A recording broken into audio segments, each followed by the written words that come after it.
8h41 em Campos.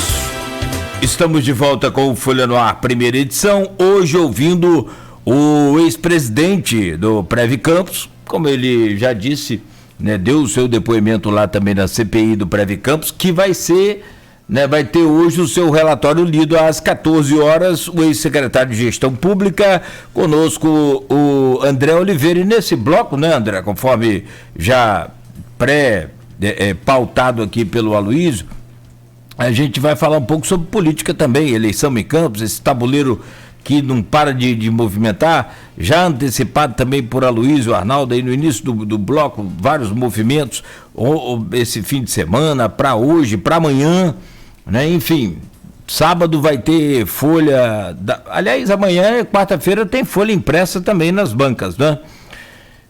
E nesse bloco, então, Arnaldo, você falava sobre um comentário aqui do Ângelo Rafael. Por favor, se você puder repetir para o André comentar. Isso, o Ângelo Rafael, como eu falei, que foi subsecretário do governo Rosinha, ele coloca aqui, nas palavras do ex-secretário e pré-candidato a vereador André Oliveira, dos supostos 500 milhões de desvio, 480 milhões foram para pagamento da folha, sendo 200 milhões pela antecipação do pagamento dos aposentados e pensionistas, que foi objeto de lei municipal, e 280 milhões decorrentes de um processo administrativo com parecer jurídico. Na verdade, esses recursos foram para o Tesouro Municipal e certamente foram usados para pagamento das despesas da Prefeitura. As declarações do pré-candidato André explicam onde foi o dinheiro na versão dele. Queria só reforçar o André, se é esse mesmo o seu entendimento com relação aos recursos. Rapaz, eu conheço a figura aí do Ângelo há muito tempo já. Estudou comigo aqui no Cefet, aqui na época aqui das redondezas aqui da Federal aqui. Então, eu acho que ele entendeu, né? Essa observação eu fiz muito em cima daquele último repasse de 96 milhões em dezembro, né? Que não tem justificativa nenhuma, não tem processo, não tem nada. Foi uma mera transferência do Prev Campos para a Prefeitura, né? Coincidindo, né, com o período de pagamento de dezembro e 13º, né? Então, ele entendeu muito bem, né, onde eu falei que a gente pressupõe, né, a gente pressupõe coincidência das datas, que foi para isso, mas não tem processo nenhum, é uma coisa que tem que ter uma explicação referente aí ao pessoal do grupo que o Ângelo faz parte, né, e não existe essa explicação. Com certeza, no relatório da CPI, deve ter mais detalhamentos sobre para onde foi esse dinheiro, né, porque com certeza deve ter ouvido pessoas que trabalharam no Prev Campos, pessoas que trabalharam também na Fazenda. Então, vamos aguardar essas informações para saber aonde foi o caminho do dinheiro. O dinheiro, né, é só seguir o caminho dele, que vão saber aonde ele foi usado. Então, Ângelo, fique na expectativa aí, que quando eu também estou na expectativa no seu teu do relatório, aí mais tarde a gente vai saber o relatório para onde foi o dinheiro. Essa frase, seguir o dinheiro, só para dar César que é de César, foi um grande furo jornalístico de dois grandes jornalistas americanos, Bob Woodward e Carl Bernstein. Bob Woodward, inclusive, tem um livro muito bom sobre Trump, aconselho a quem quiser ler sobre o presidente dos Estados Unidos, o nome é Trump. No governo Nixon, que foi um governo muito poderoso nos anos 70 dos Estados Unidos, e que levaram ele à renúncia para não ser empichado, né?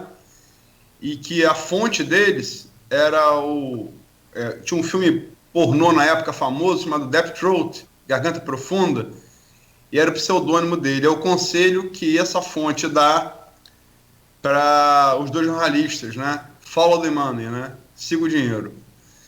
Mas, André, ano eleitoral, você é pré-candidato a vereador, temos toda a legislação eleitoral que nos impede e nos limita, que respeitamos, legislação para ser cumprida, mas, de maneira genérica, qual é a sua expectativa sobre a eleição a vereador, que sabemos vai ser a primeira eleição sem coligação partidária, para proporcional, né, diferente, e para prefeito de Campos. Luiz, é uma primeira eleição sem a proporcional para vereador, onde os partidos aí tiveram que trabalhar para montar as suas nominatas. Não é fácil montar nominatas. A gente conseguiu lá montar uma nominata completa com 38 candidatos. Também vai ser uma eleição totalmente atípica, porque nós estamos no meio de uma pandemia, onde dificilmente teremos esse contato pessoal, esse contato de corpo a corpo, né, de grandes reuniões, porque existe ainda a questão da pandemia e antes de tudo, Aloysio, existe o cuidado com a saúde das pessoas. Antes da eleição, né, antes da eleição que eu vou concorrer, que o prefeito concorrer, existe a nossa preocupação com a saúde das pessoas. A saúde das pessoas sempre vai vir em primeiro lugar. Tem aqui, só para do que a gente conversou anteriormente, também tem várias manifestações, né? Sim. A Ana Carina Vieira de Azevedo: nós servidores somos lesados, venderam nossas aposentadorias, condenaram o nosso futuro. Mas, André, o que você espera, não como pré-candidato, como observador político? Você espera muita renovação dessa Câmara, por exemplo, dos 21 vereadores hoje? Se você fosse capaz de projetar uma taxa de renovação, você arriscaria um palpite? Luiz, o que a gente tem visto aí, o sentimento das pessoas é que vai ter uma renovação em torno de 70%. 70%. Então, assim, até por causa de quê, Luiz? Com todo respeito, a maioria dos vereadores que fazem parte da oposição são suplentes de vereadores que foram erguidos a vereadores por causa da famosa operação do check-in. Então, e não houve aquele destaque na oposição como houve na legislatura passada, onde houve um destaque daquele quarteto que sempre trabalhou junto lá, e hoje a gente não vê esse destaque. Até por causa de que a oposição hoje não representa ao servidor. Ela está lá agora dizendo que representa, mas não representa, porque o servidor sabe, né, da participação das lideranças do grupo político que esse vereador de oposição fez aqui em relação a Prev Campos, prefeitura, né? Eu posso falar aqui de grandes oportunidades que a gente tem estudado muito, Aloysio. Grandes oportunidades que poderiam ter sido dadas ao nosso município, oriundo do Prev Campos, oriundo do Fundecam. Então, só vou te dar assim, um pequeno exemplo, para ser um pouco mais dinâmico por causa do tempo nosso. Prev Campos, eu falei aqui, podia até aportar 30% em renda variável. Aportou aonde? Resort Trancoso, Mosteiro de São Bento, São Paulo, Hotel da Barra. O porquê, né, que os gestores da época não aportaram em investimentos aqui no nosso município? Por que não aportaram num shopping, tipo o Shopping Boulevard, né, que é um shopping que está aí com uma valorização a cada ano, né, e tem uma lucratividade, um retorno para os seus cotistas? Por quê? Gerando emprego e renda no nosso município. Por que não investiu num hotel, em vez de ser na Barra da Tijuca, 40 milhões? Por que não investiu num fundo que fizesse hotéis aqui em Campos, para atender a demanda do Porto do Açul? Por quê? Da Petrobras também. Por quê? Essa é a pergunta que eu queria fazer para esses gestores. Por quê? Ajudando o nosso município e fazendo com que o dinheiro do servidor fosse aplicado em investimento seguro, que a gente estava aqui vendo, que a gente estava participando. Então, olha só a oportunidade que nós perdemos de fazer para ajudar não só o servidor, mas o nosso município com o dinheiro do Prev Campos.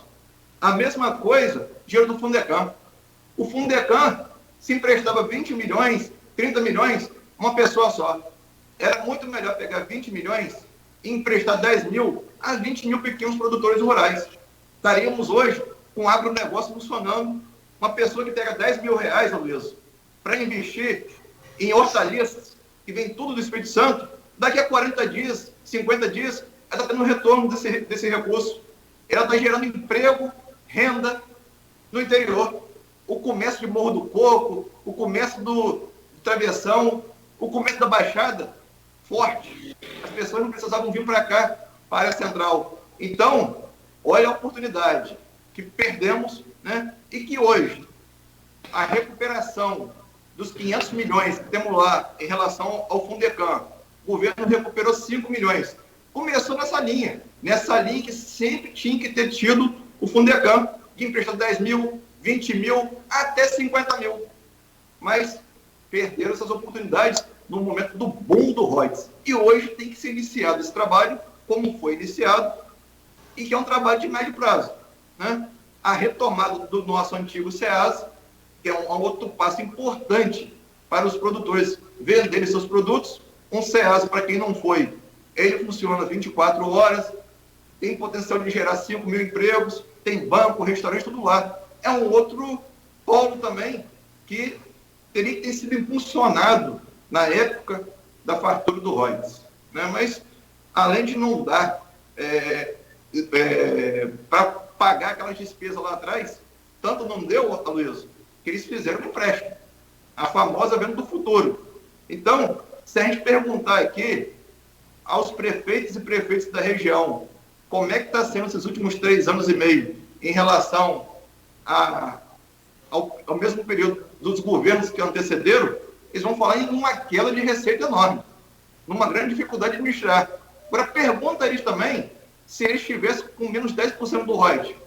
Eles iam falar que estaria um caos, né? Talvez atrasando a folha de pagamento, porque só Campos vendeu o futuro. Só Campos, além da queda de royalties, de receitas, passa por todo mês ter que pagar 10% da venda do futuro, que já foram aí quase 200 milhões em juros.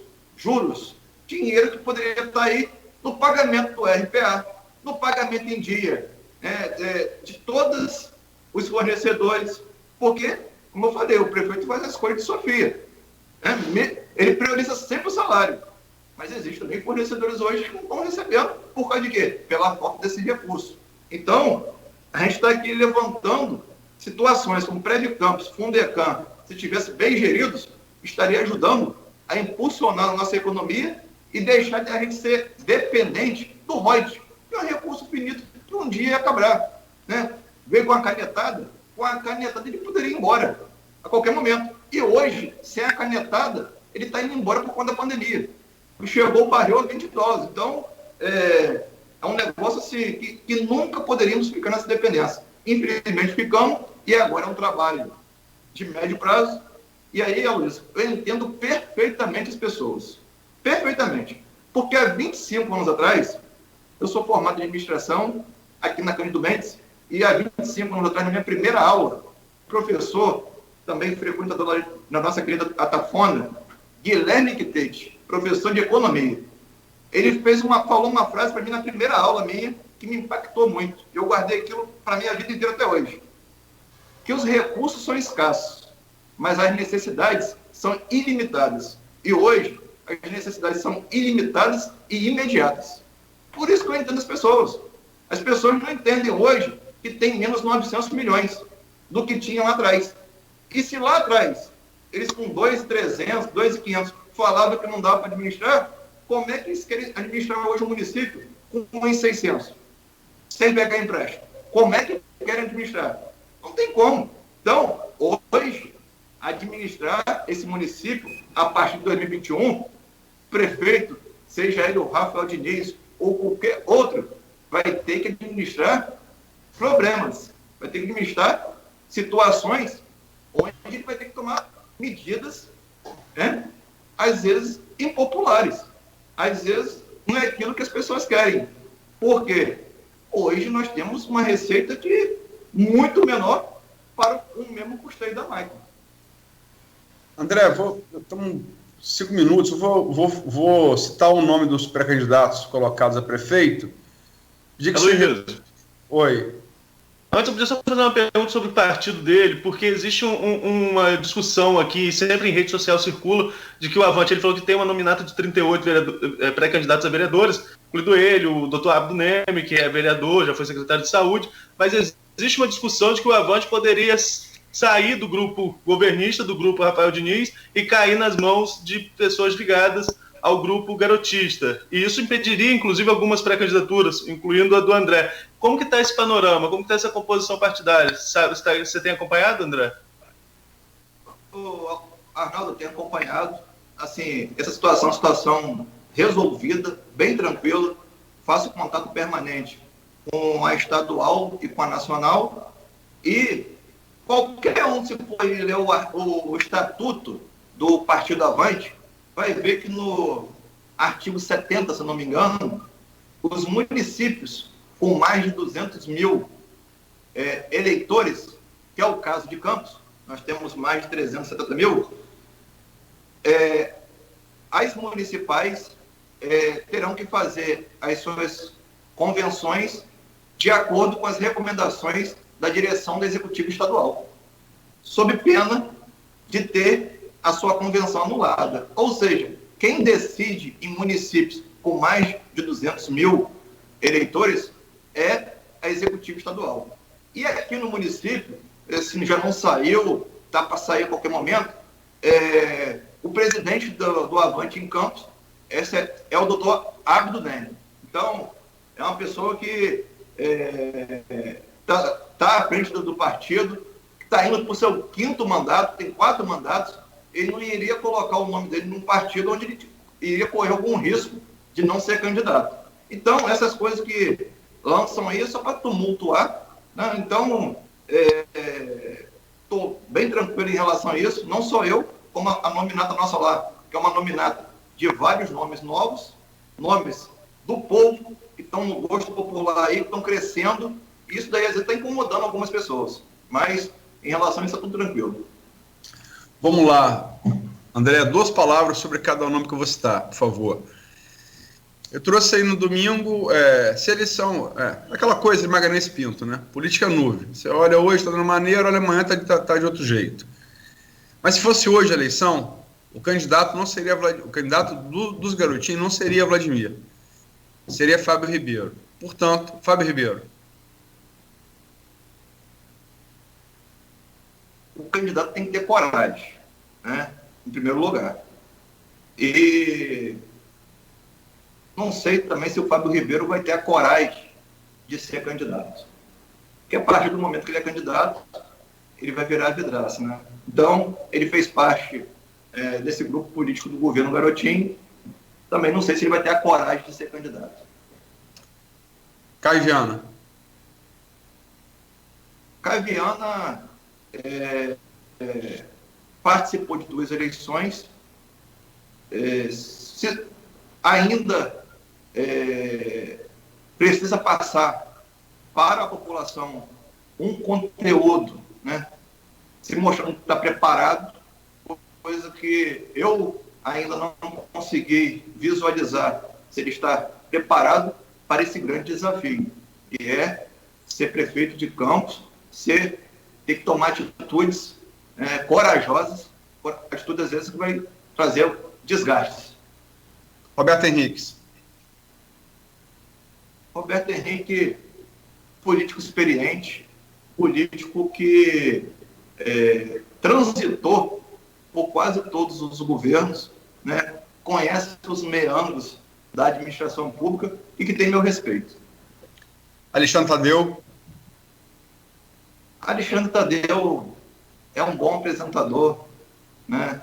Teve lá o seu período como vereador e a gente, como homem público, como político, a gente tem que ter, né, primeiro uma posição e uma autonomia. Então, aquela perda dele de ser candidato a prefeito, depois vinha vereador, aconteceu aquele resultado eleitoral de nem conseguir se reeleger. Então, isso é um caso na política que as pessoas veem a autonomia e a posição do político. Sua ex-companheira de partido, Odisseia Carvalho.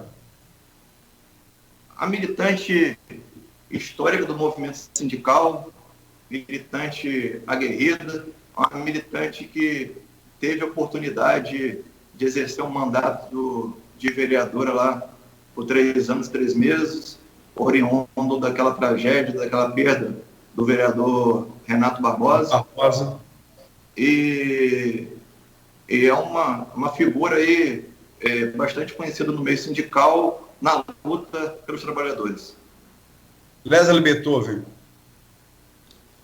Beethoven é aquele camarada bem relacionado, um papo bom, né? Mas que a nível ainda eleitoral não tem ainda aquela densidade eleitoral que uma eleição de prefeito pede.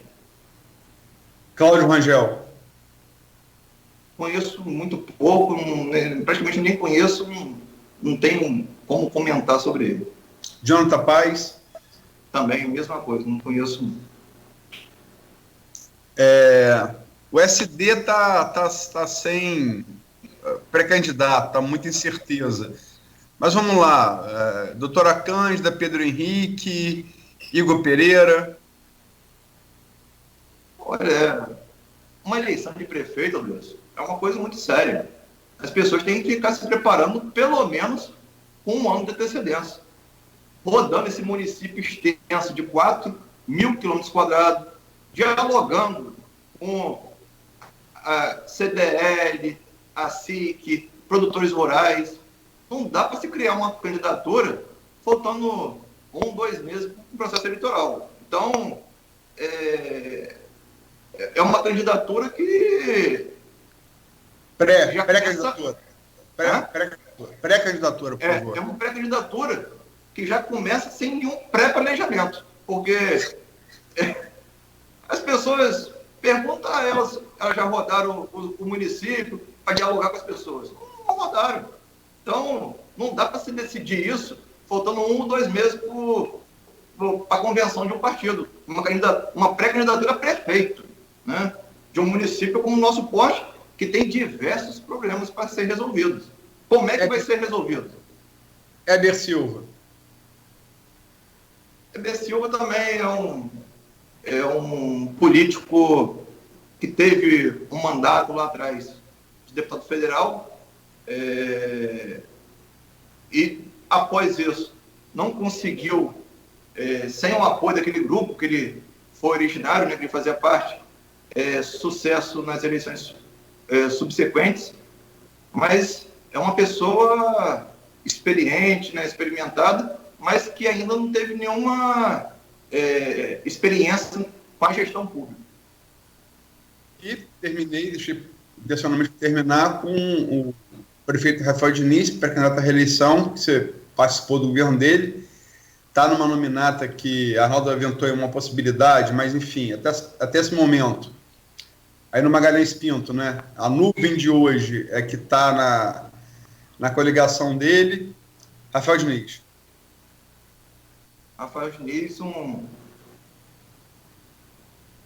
prefeito de coragem, um prefeito responsável, um prefeito que até esse momento, Luiz, não pensa no processo eleitoral. No meado de abril, Luiz, aqui na Folha da Manhã, eu fiz um artigo. E esse artigo tinha um título: A História Vai Contar. E no último parágrafo eu explico. A história vai contar que no ano de 2020, Campos teve um prefeito que salvou centenas, talvez milhares de vidas. E hoje eu afirmo, Aloysio, Campos tem um prefeito que salvou milhares de vidas. Que são mais de 10 mil pessoas que foram atendidas no CCC da Beneficência. Que se não fosse aquilo ali, feito no começo de março pelo prefeito Rafael Diniz, milhares de campistas poderiam hoje estar fazendo parte daquela estatística dos óbitos. Milhares. E o prefeito vai ser... Isso já está na história, né? Não vai ficar, não. Eu escrevi lá em abril que ele ia ficar para a história, mas ele já está na história. Até quando a gente compara que não foi feito nada a nível de governo do Estado, né? é uma comprovação que as pessoas, no momento oportuno, né, vão fazer essa reflexão, Luiz. O prefeito hoje não fala em eleição, ele fala hoje em salvar vidas. No momento oportuno, ele, como pessoa que respeita a legislação eleitoral, ele vai debater isso com as pessoas. Ele vai debater os sonhos que ele tinha e a realidade que ele encontrou. Ele vai debater que ele nunca esperava que, depois de perder a eleição, que o grupo anterior fizesse as maldades que fizeram, como eu relatei aqui em relação ao Prédio Campos. Transferir milhões e milhões para esses fundos, de ter que ele hoje tem que aportar no Instituto de Previdência milhões de reais, coisa que era para estar sendo sustentável por mais 50 anos, pelo menos, o Instituto. Então, no momento oportuno, ele vai fazer esse debate com as pessoas. E as pessoas vão ter o livre arbítrio de decidir.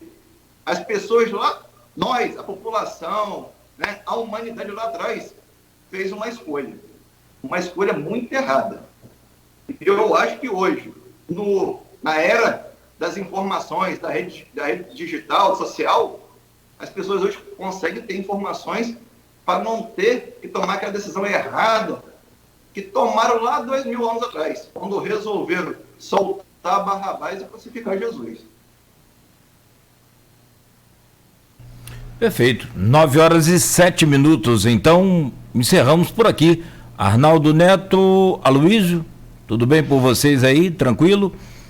E a gente então agradece a você, secretário, ex-presidente aí do Previ Campos, pela entrevista de hoje. E o motivo é muito claro, evidente que você já revelou toda a sua passagem lá pela Previ Campos, né, agora, hoje, e entrevistas anteriores também, e o motivo de hoje é essa leitura aí logo mais, a apresentação logo mais às 14 horas do relatório onde conclui aí a CPI da Previ Campos. Então vamos aguardar como é que vai ser, né, esse relatório, e agradeço a você pela entrevista, pela presença mais uma vez, né, oportunidade sempre muito boa de poder conversar com o senhor. Eu que agradeço aqui a oportunidade. Eu queria pedir para todos os colegas servidores acompanhar esse relatório e acompanhar a vida do Prédio Campos, né? Não ficar pensando só no dia do pagamento, mas acompanhar de perto aquele instituto. Ali é o nosso futuro. Agradecer ao André, e o leitmotiv da entrevista hoje é óbvio, né? Como uma pessoa que conhece detalhadamente a realidade do Prédio Campos, que foi presidente, né? Já deu entrevistas aqui anteriores falando sobre a situação que ele encontrou, tentar antecipar jornalisticamente para o ouvinte, para o telespectador, para o leitor da Folha da Manhã, o que esse relatório, que vai ser lido às 14 horas do CPI do Prédio Campos, pode trazer. Obrigado, André. Obrigado. Opa, agradecer também ao André, a Luiz. Só confirmando, né, Luiz, amanhã a gente, após a leitura do relatório, a gente recebe aqui o vereador Genásio, que é o presidente da CPI, aí sim já falando sobre os dados que vão estar sendo apresentados, né? Sim, na verdade eu tinha convidado o Genásio para ontem, mas aí o próprio Fred, aqui na entrevista que sexta, pediu, porque os vereadores, André pode falar, André não é vereador, é candidato a, mas não é, então eles ficariam receosos de falar e adiantar alguma coisa que feriria a ética da casa, né? Então achamos por bem deixar para entrevistá-lo amanhã, quando não vai ter, quer dizer, ele vai poder falar abertamente sobre o que vai ser lido hoje, daqui a pouco às 14 horas. Vereador Genásio amanhã. Perfeito. Então, a partir das 7 horas da manhã, Folha no Ar, primeira edição, com o relator da CPI do Prédio Campos. Arnaldo, bom dia. Não, presidente. Perdão. O relator não, o presidente, perdão. Pode, André. Isso, perfeito. Obrigado, Luiz. Bom dia para você. Obrigado, Arnaldo. Bom dia mais uma vez, o André. Muito obrigado aqui pela entrevista. Obrigado a vocês, obrigado a todos. E a você de casa aí, muito obrigado. Você que está nos acompanhando pelo Face, uma repercussão estrondosa hoje aí com vários comentários aí. Como diz a Luísa, briga de foice no escuro, né? Enfim, é um risca-faca aí bacana, mas que cada um emite a sua opinião e na medida que é possível a gente vai trazendo aqui. Tenham todos um ótimo dia e de preferência, é claro, evidente, sigam aqui na programação da Folha FM. A gente volta amanhã no oferecimento dos laboratórios Plínio Bacelar e Clínica Proteus.